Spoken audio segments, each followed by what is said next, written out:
Hi, it's Timothy Carlson here, and this is video 4 in my series on tips and tricks for making your ideal battle jacket. Now we're ready to actually start the process. By now you should have your jean jacket. And I've got this one right here, and so what do we have to do before we start sewing patches on this jacket? One thing I do want to get out of the way, I generally cut out the pockets, sew those shut, and just put patches over those because that gives you more places you can put patches and it makes your jacket look better. A lot of people claim that, oh no, you should try to have pockets on your jacket, but then you got to do some really awkward sewing to do that. And in the immortal words of Hank Hill, that's what pants are for. You have pockets in your pants, just use those. And then, so what we're gonna have to do is, of course, you gotta cut off the pockets. Your exterior of the jacket's gonna have some pockets. You can cut the upper part off, cut the lower part out, cut off these brass buttons, and then just repeat that throughout. You're gonna cut off the sleeves. Your fabric scissors will cut through those pretty quickly and easily. And I like to cut off the collars. I know some people like to keep those and put patches on them, but I think they just block the view of patches that are higher up on your jacket, so I just cut off the collar myself. Just don't cut below the seam line and potentially damage your jacket when you're doing that. And then inside the jacket you have the interior pockets, so you'll cut those off and just sew shut the outside flap.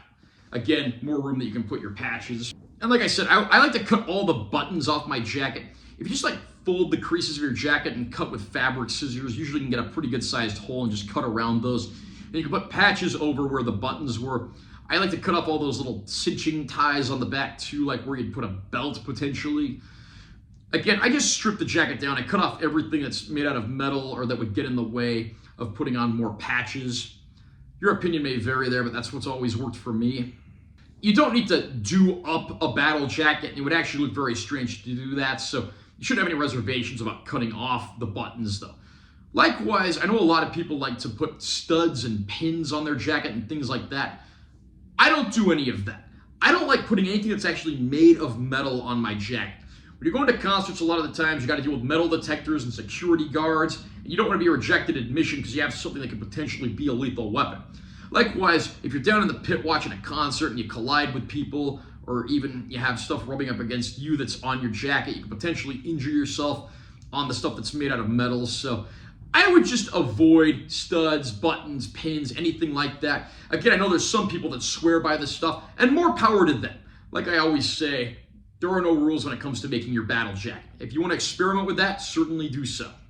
After you cut off the sleeves, the collar, etc., you might want to run it through the washer and dryer first just to get rid of any creases and any excess strands of fabric that might be hanging out. Get your jacket looking its best before you start sewing stuff on there. Have it nice and clean for those very reasons. Likewise, a lot of people I know, they like to use paint on their jackets. I would stay away from using paint for the simple reason that it's paint. It's difficult to work with, and a lot of the time, it might not last permanently. So I just tend to stick to patches. I might use a Sharpie marker on my jackets if there's something that needs to be filled in or anything like that. But again, I would avoid paint. And as with each of these videos, I'm showing off one of my jackets I've made so far. This is actually the remade version of my first jacket. I call this the Arden, in honor of Don Arden, who was the manager of the old Blizzard of Oz band, and of course his daughter Sharon Arden, who was in the business as well, and nowadays is known to the world as Sharon Osbourne. So here's some of the patches you got on here. This one's a pretty wide variety of stuff. I mean, you got everything from Armored Saint and LA Guns to White Snake and Dirty Looks, Rough Cut, who you don't really hear about enough. And then you got, Da Priest, aka London, great, very underrated band. Quiet Riot, Bullet Boys, Great White, Cinderella, Billy Squire.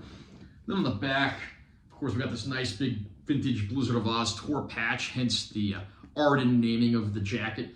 Got a Randy Rhoads guitar here. Electric Sun, which was Uli John Roth's band after he left the Scorpions. Triumph, Hellion, Plasmatics.